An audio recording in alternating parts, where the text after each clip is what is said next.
بسم الله الرحمن الرحيم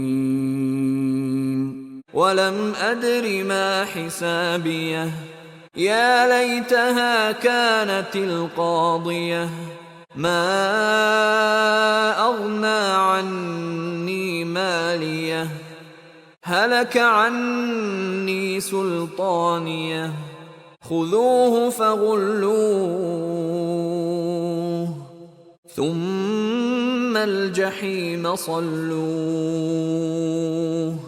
ثم في سلسلة ذرعها 70 ذراعا فاسلكوه إنه كان لا يؤمن بالله العظيم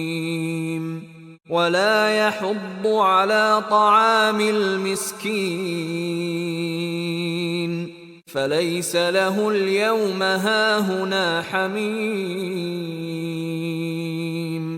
ولا طعام إلا من غسلين لا يأكله إلا الخاطئون فلا أقسم بما تبصرون وما لا تبصرون إنه لقول رسول كريم